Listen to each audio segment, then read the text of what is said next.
Hi everyone, Al again. Another little problem for you, plumbing problem that I've been getting through from some of you on my YouTube channel. It seems that some of you have still got toilets with flush pipes like this. This is just an uncut one that you'd buy in a shop. You have to cut them down to size. But people have been getting leaks either from the top of the cistern, from the flush pipe nut as the water runs down, or at the bottom where it goes into the pan. Now either way, there's usually the best problem is to renew the flush pipe, because invariably the flush pipe's been cut wrong, probably from the very beginning. Sometimes they're too short where they go into the actual cistern, and sometimes, mainly, this is the main one, they're too short this end where they go into the pan. So consequently it pushes in and then you find it pops back out again every time it's flushed. So the pressure of the water going down into the back of the pan where it's just short will tend to just pop it out again, and you'll get another leak. So you can put plenty of these rubber ring grummets on, but if it is too short, that will just keep on happening.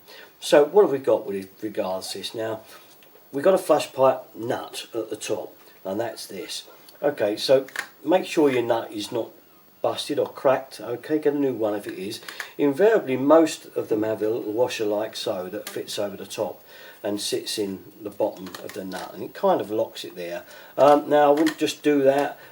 Usually you do have a rubber washer like so, like this, that fits over the actual flush pipe.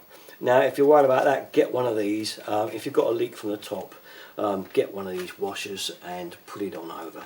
Now you can use hemp and boss white. I've gotten away using that before, but it's not as good as the proper job. And as you can see, that fits there lovely, and it goes up inside the nut so. And that rubber will make a really nice joint with the thread on the bottom of the WC system. Okay, so make sure that you get no leaks running from there.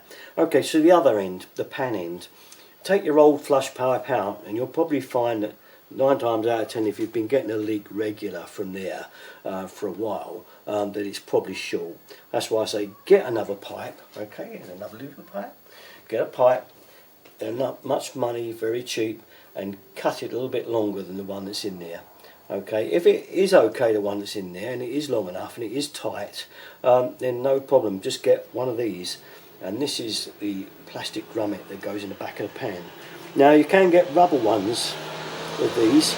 The rubber ones are fine as well, they're even better, a tighter fit again, but usually 9 times out of 10 it's these plastic ones.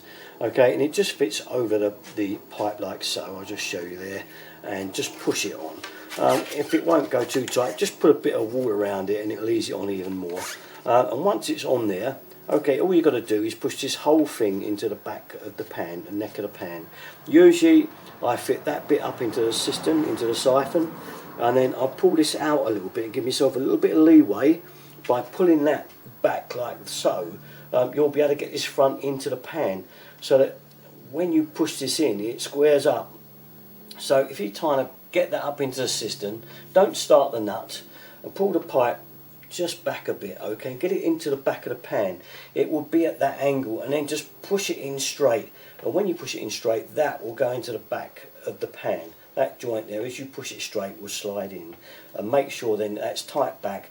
And what I do is I usually get a screwdriver and just put it against the back and pull that joint right back in tight against the flat part of the pan at the back. And I'm pretty sure, I guarantee you get no more leaks after that. But do check the length of the flush pipe, that it's not too short if you're getting that leak.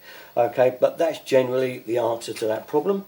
So I just thought I'd go through that one with you, because I've had a few people ask me a question about this. I know most of you have got close coupled pans these days, and no flush pipe is obviously there. So that's just one for all used with the old fashioned flush pipe, which is still a good old cistern, don't worry. Also good for, obviously, for high level cisterns. I know they're retro these days and they're coming back in fashion. They have to use a flush pipe, and the same thing can happen. So if you've got an old revamped high level with the long pipe going right the way up to the toilet, you know, nice and high. I love them myself. I used to hate taking them back out years ago, but anyway, there we are. And that will be the same thing if that joint's leaking. You could push that back in, or get a new pipe, make sure it's got the right length. Okay, that's it, just another little tip from me. As usual, all my videos Derrickton33 is my channel. You all know me by now. I'm Al, and also have a website. Obviously, you'll probably know that now as well, which is Derrickton again 33.com. Well, there's tons of stuff now because every single video on YouTube to do with plumbing, heating, or DIY is on that website. Okay, that's it. Thanks very much for watching. Catch you again.